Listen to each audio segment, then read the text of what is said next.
Ingesting Architectures, a reflection on how apartheid plays out in atmospheric section and across deep and generational time. I open this performance with an excerpt from M Archive After the End of the World by Alexis Pauline Gums. And anyway, you can't blame the storytellers because they did tell the story, and they even put it on the internet in a number of different forms. And actually, the truth didn't just live in the story. Any one of us could have sat on the ground and listened and known without being told. The thing was, we couldn't afford to know. We were forced to clear the land so we could turn it into money because we really believed we couldn't live without money. But how did we think we were going to live without land? We didn't think about it. And some would say that not knowing the stories didn't matter, because how do you prepare for a huge event like that anyway? But think about it. If you knew, really knew, the implications of the weakness of a lawn, the cosmic uselessness of grass, the real helpfulness of a diverse old-growth forest, just in terms of being able to hold on, the decisions about what to do with land could have been completely different. And in the moment they could have at least sought an oak or another tree with interconnected roots.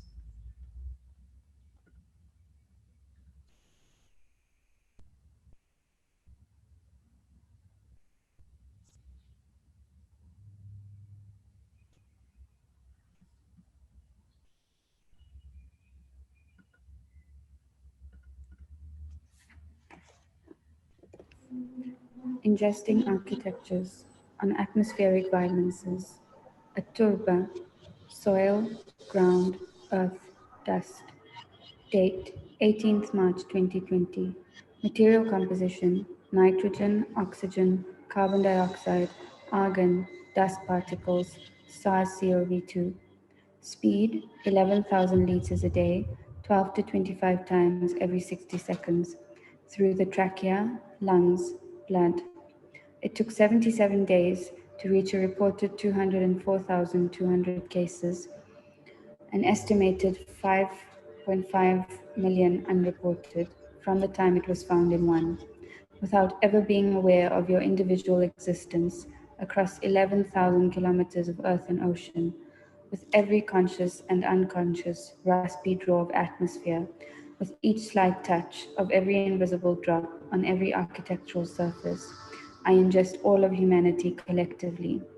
So much so that the only way to tear you from my veins, to stop you from coursing through my every cell, and then exhaling a piece of you back for the world to love, is to so forcefully isolate. Date, the year 1760 to 1884. Material composition, large amounts of toxic sulfurized gases such as SO2, H2S, and CS2. In February 1884, John Ruskin ascended the lectern at the London Institution and brought to his audience's attention a series of cloud phenomena peculiar to our own times, which have not hitherto received any notice from meteorologists. Ruskin termed this series of cloud phenomena the storm cloud of the 19th century, a plague wind darkening the skies across British Isles and indeed all of Europe. Ruskin detailed the descriptions of the clouds, coupled with his own observations, sketches, and paintings of clouds and sunsets, in order to build the case for the existence of the plague wind of the 8th decade in the 19th century, a period which will be recognized in future meteorological history as one phenomena previously unrecorded in the courses of nature. Ruskin was, of course, talking about anthropogenic climate change, a novel, while nigh unthinkable phenomenon produced by the age of industry, but approachable only in the language of myth. Ruskin started to suggest that the atmosphere, dust and clouds are evidence and archive of history, class struggle, practices of labor and exploitation, and the interconnectedness of these factors. He understood the weather as inhumane. There is a violence in breathing in parts of Joburg. There is a violence in breathing in parts of Joburg. Date, 2 billion years ago. Material composition, gold, Au, found in quartzite and pyrite ore, specific gravity of 19.3. Speed, Vredefort crater impact, about 20 kilometers per second immediate impact, about 1 billion years of geological shift. A meteor strike to the Earth's crust drove gold to the Earth's surface in Joburg. In 1886, gold is discovered. A connection to deep time is brought to the surface. We Europeans who lived in this country for more than 300 years have come to a conclusion which is strange to some people in the Western world, namely that the peoples of Africa, and so the Bantu people of South Africa, have a beautiful civilization of their own, which is worth preserving.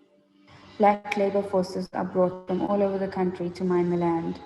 Deaths on the mines through silicosis, tuberculosis, and other forms of lung disease are common. Date, 1923. Material composition, uranium, mercury, radon, arsenic, and sulfuric acid.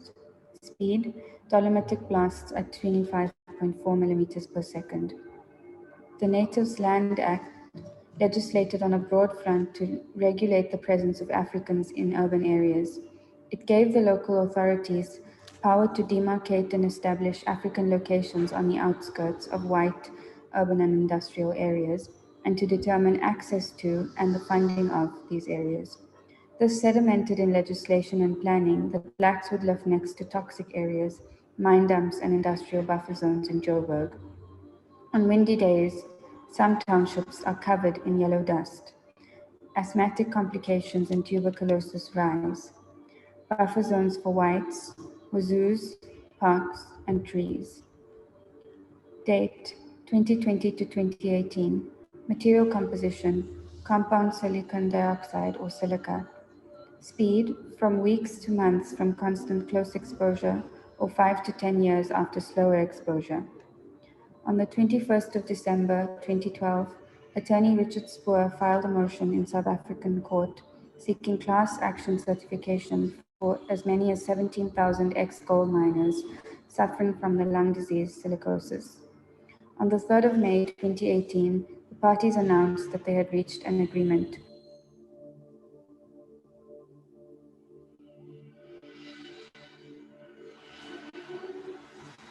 Date, 2002. Material composition. Forensic studies show dust particles made up of soil, skin, flesh, glass, cocaine, brick, concrete, cyanide. Speed, 1,800 meters per second. In a recent lecture, A.L. Wiseman described an anecdote of one of his colleagues in Palestine. His neighborhood was turning into dust. He was coughing and he was saying, "I am breathing my house." He was literally breathing in his house, his street, his ground, his family. Clouds include everything pulverized by a bomb that a building once was. Date, October 2010. Material composition, hydroxyapatite stained blue by nickel and pyrites. Speed, erosion over 124 years at a rate of plus minus 7,500 kilograms per year. There is an extreme violence in breathing in parts of Joburg. There is an extreme violence in breathing in parts of Joburg. In October 2010, security guards at Langlaagte mine dump noticed human bones sticking out of the ground of one of the mine dumps on site. 650 unmarked graves were discovered.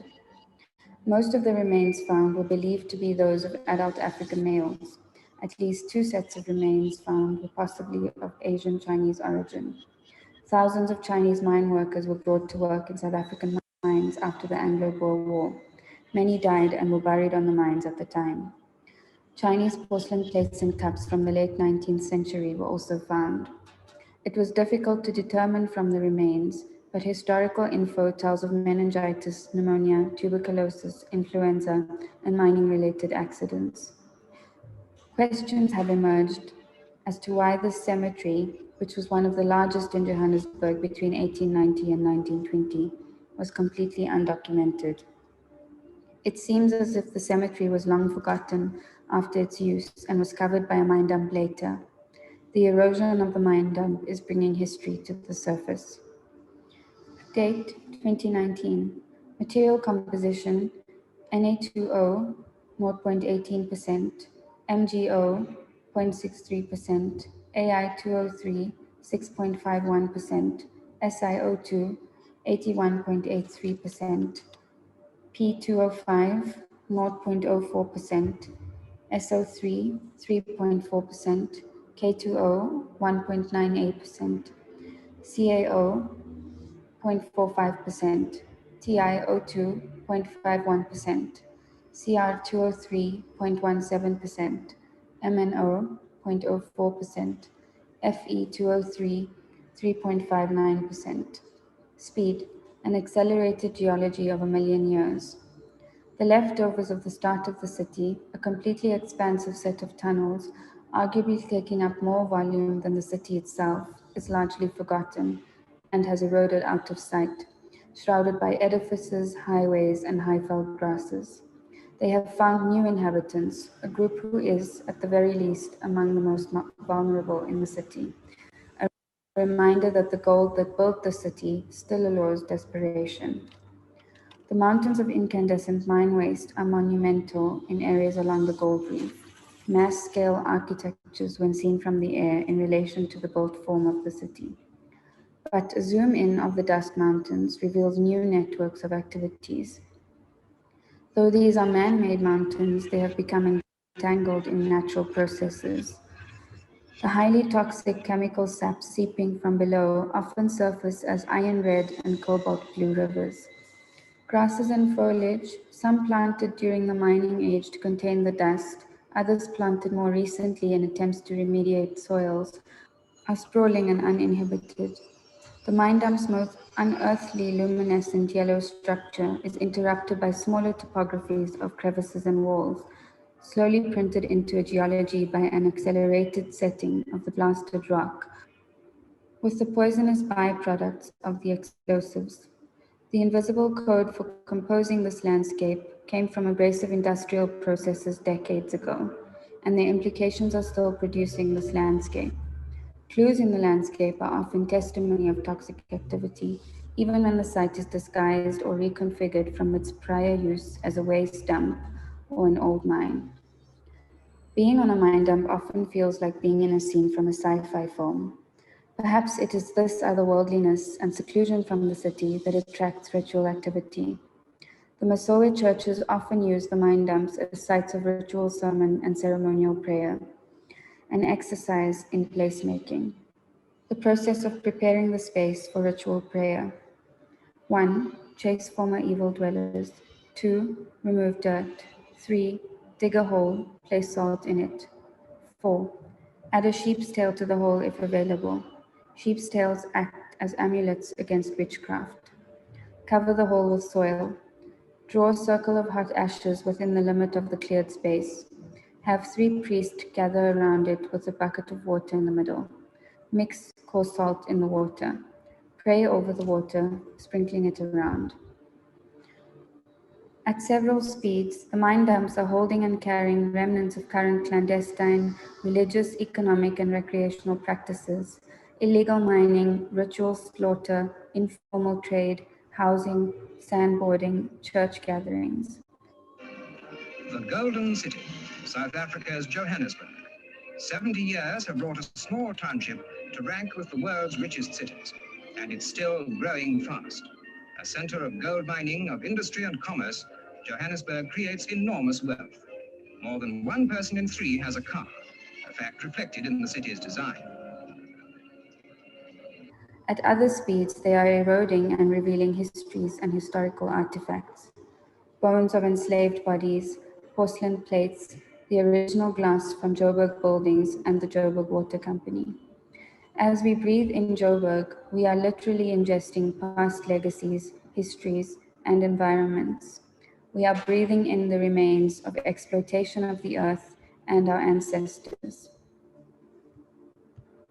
Aturba, soil, ground, earth, dust, land. Kullukum li Adam, wa Adam min turab. Everyone is from Adam, and Adam is from dust. Is there anything more violent than separating bodies from the earth they belong to, that became so physiologically a part of them through centuries of breath, of exploiting and contaminating this ground and those who work it, and then allowing it to be breathed in again in its dust form.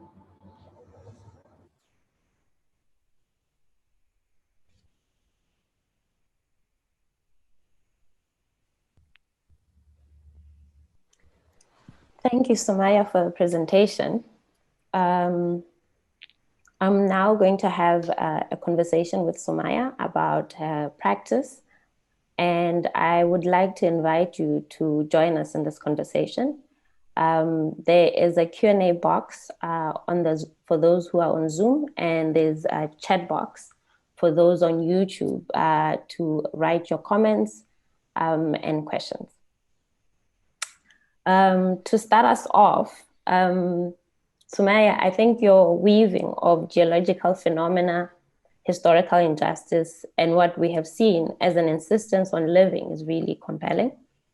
And the insistence for me is evidence, particularly because of the continuous use of the mine dams and the church going weekly to, one, ingest the dust, but then do something else with it. Can you say more about this proximity to toxicity and the transformation from, I guess, one material to another? Thanks, Kabelo. It's so great to be in conversation with you. I think to expand a little bit on what you're saying, I read this morning that there are 2020 reports that say that Joburg is now the most radioactive city in the world. I don't know if it's true, but it's not surprising at all. And I think I think that I really like the way you put it, the insistence on living, because I think that in Johannesburg, particularly because of our apartheid history, I think in most cities in the world, but in Joburg it's maybe just more extreme, all our cities are carved by, how do we say, legacies of empire and extraction, and our histories are very much present with us in the form of these consequences. In our case, it's about erosion and radioactivity. It's about how segregated and separated our city is. But as you rightly said, there is also another layer of living and an insistence on loving that kind of moves beyond the formal planning that is put in place. So I think that without romanticizing, without romanticizing the challenges of living in Joburg, I think there is also so much to draw on and to draw from in the insistence on living, but also the resistance of living and the resistance that is exerted in people's daily lives and the way that they traverse the city, cut across buffer zones, make forms of livelihood despite huge challenges and difficulties. And I think also as an architect, there's a lot to be learned from that. Again, without romanticizing that, I know that it arises out of deep challenges, but if we can find ways to magnify what's really interesting about the spirit of these kinds of practices, I think that's really important for anyone who's practicing in the city and in the continent more broadly. Yeah. I mean, I think there's also a kind of scaling that you're doing from space. There's the meteorites that then form the gold, and from a human scale, there's then the ingesting of this gold, in the form of dust. And this particular kind of scaling for me, like, again, speaks to this kind of transformation that happens. So that was also an interesting kind of link of how the materials move across time as well. I don't know if you can say a bit more on how you make these connections over time as well. I think There's something really important to be said for how interconnected all the scales and all the spheres that we imagine are separate. And I think even if we think about, I think because most of us, of course myself included, are trained in very Western-centric ways of seeing, we imagine that other spheres are separate from us, even in the way that we could, the way we use language. So for example, words like environment in their etymology speak of something that is outside of us. But if we think of other worldviews, in the global south especially, if I think of my own culture and heritage, but also African cultures and heritages, that sometimes the words that are used don't speak about separation, they speak about proximities. So instead of using words, even in urban design terminology like private and public, we have words that speak more to intimacy and gathering, and I think also are much more fluid in how, in how the scales work together and work with each other. So I think on the one hand, it is, for me, my interest in looking through these scales, as you said, from the cosmic to the microscopic, is about thinking through how interconnected all of these scales are, and to kind of resist against a separation between ourselves and everything around us. Kind of, how do I say, to feel the shifting edges of ourselves within the environment, and with also what I love that you mentioned time as well, with history and with the future as well. The past is also always present, as we can see in the case of dust and toxicity. But there's also something else about scale that I think is very important. I think that the way that apartheid was conceived, down to the smallest detail, was also, very intentional. So down to the scale that when the wind blows in a certain direction, it covers townships in yellow dust, and that, it means that until today, there are generations of people who are predisposed to have weaker lungs. And so I think also, we often imagine that apartheid was planned on the zoomed out scale, natural features, and also, in our case, mine dumps and so on were used to separate people, and that was on a monumental scale.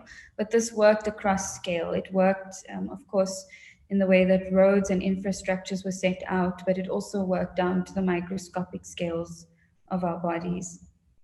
I mean, I think it's definitely true, especially since Johannesburg is, I think, one of the largest man-made forests as well. So the buffer zones that you mentioned, on where during apartheid, where the whites lived, there were trees, right? So a way, I guess, to also deal with like radioactivity and such. My next interest is actually around your sources. The other day you mentioned that you use Daily Sun. And for those who don't know what Daily Sun is, it is a very sensational South African newspaper with headlines mainly of paranormal activity, and paranormal in the sense of headlines about spirits and such. And I'm interested in how this type of information finds its way in your work. I think also, I think I'm really interested in Daily Sun. I really enjoy the way that the headlines are put together, because it feels, I think for an outsider, it might feel a little bit sci-fi sometimes, but there's a really interesting interweaving of things that are everyday with, as you said, paranormal activity, but also with the digital realm and with social media. I think for me, there is something about those headlines that really captures a kind of Joburgness, if I can say that. which I find really interesting. And I think in terms of working with sources, I also use Wikipedia a lot, and I mentioned as well that I use, of course, Daily Sun, but other news media headlines as well. I use the Citizen, the Sowetan, and lots of Wikipedia. And I'm really interested in how we situate things, or we can situate things that are seemingly factual next to each other to allow people to arrive at their own conclusions without me writing anything didactic. I'm really interested in how we can guide people to see things that are presented in a very one-directional way as multiple or as plural, just by the way that we put things next to each other and in proximity. I mean, I think the plurality also happens, as you mentioned, that there isn't anything that you've said in Ingesting Dust that is your own words. Like all of it, I mean, to me, when I listen to it, it sounds like something you've said, but it's interesting to know that all of it is essentially others speaking. And you've kind of formulated this information in a specific way. Why did you not say anything? I mean, I know you're saying something through making the work, but like not adding your voice in that specific way.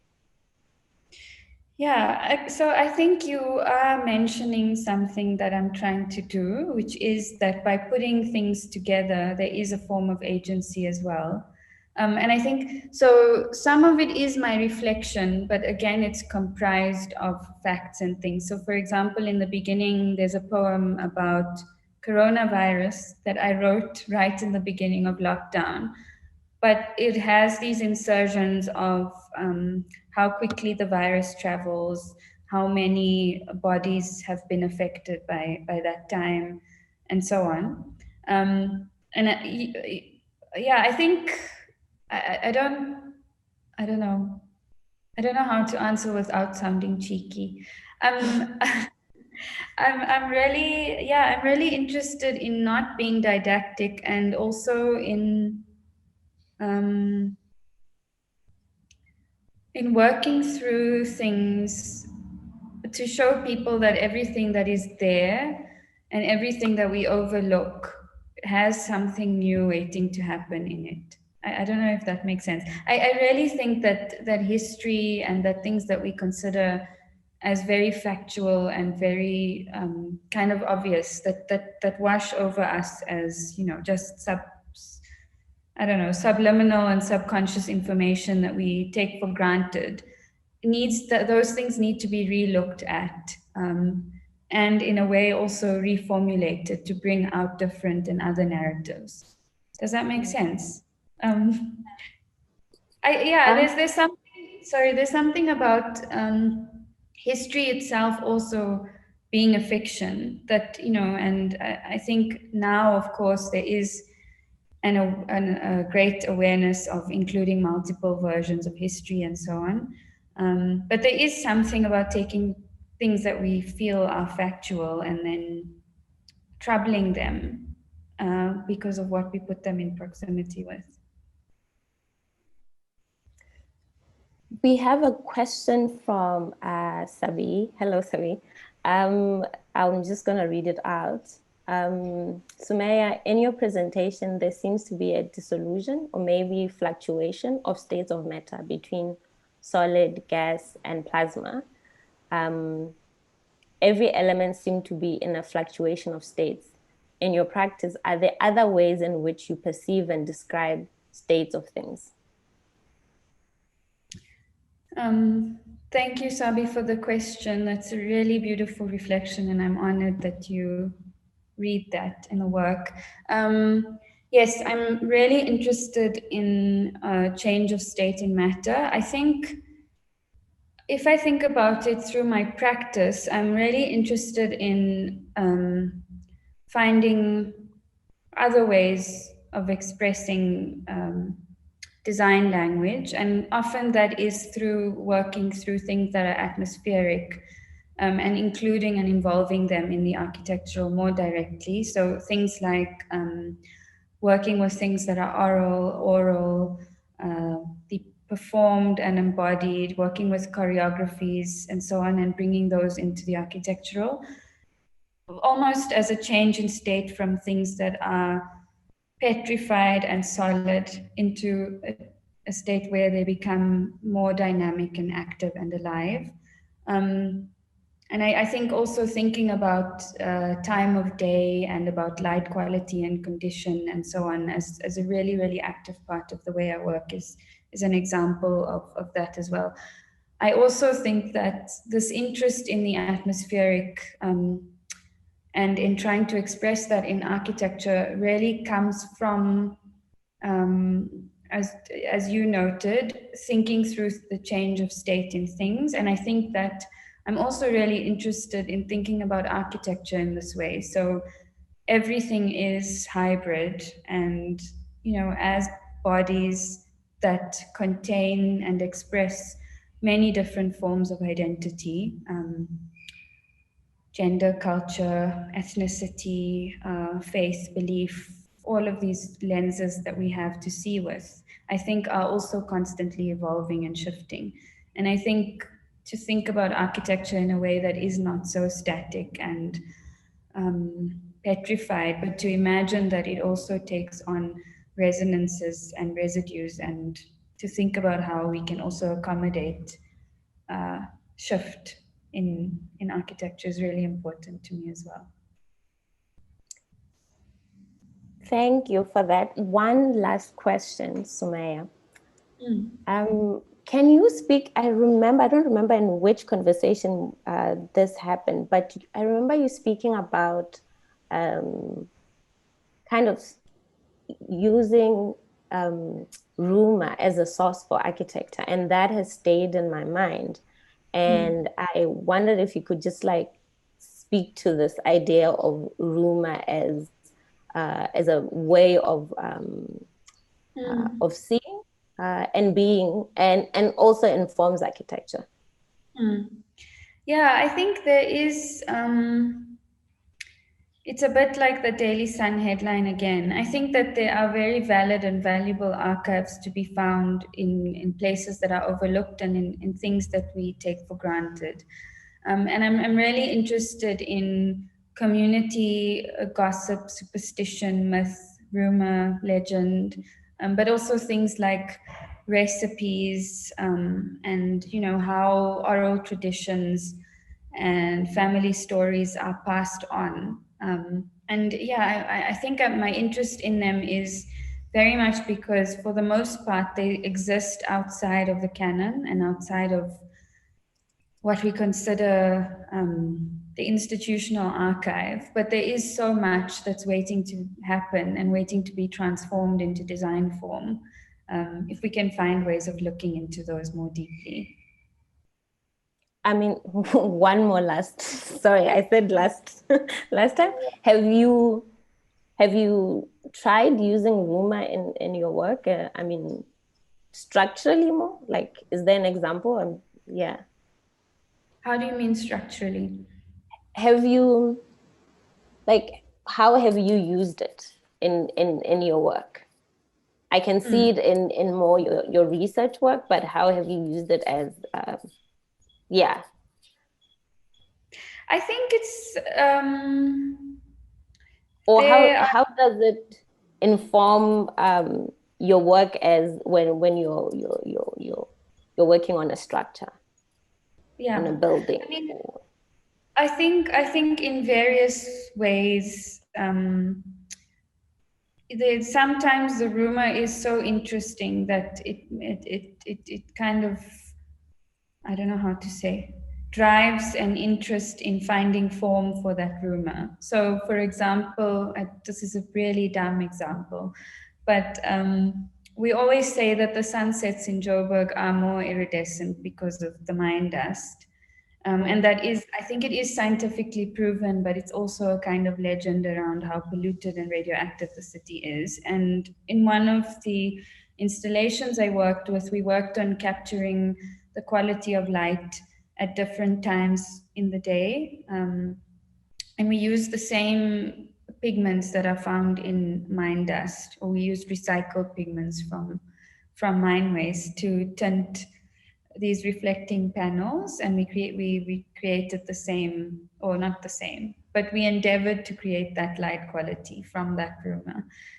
But in many other examples, I think in my, you're right, in my research work, I think if I reflect on your question, I can think of many examples where rumor has been central to conceptualizing the basis of the research. But I think even if I think of stories of how people gathered together, you know, in little corners and in little restaurants, and there is something that's really interesting about working to recreate those atmospheres now. Yeah.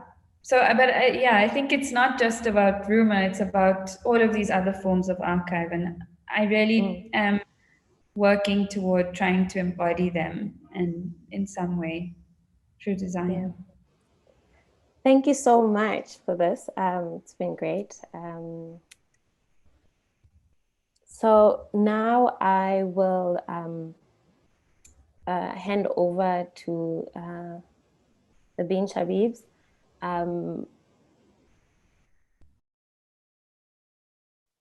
First, let me read something that I've written in reflecting Sumayya's presentation and also leading into the Bin Shabibs. The Saharan dust particles made from a fossilized ancient lake take flight, moving in various directions. They quell hurricanes in the Atlantic Ocean, produce a toxic algae in the Gulf of Mexico, provide nutrients to the deep sea while containing CO2 emissions. The cloud of dust falls on the Amazon forest, providing much needed sustenance. This lifting and landing of material, bodies, language, and ideas from one place to the next not only shows movement and connection, but speaks to a transformation that happens during the movement, as well as the localization as it lands. Ahmed and Rashid bin Shabib will present in Japanese, and for the non-Japanese speakers, please find a link of the translation in the Q&A box for those in Zoom and chat box for those on YouTube. The Bin Shabibs relay the continuous cycle of material transformation.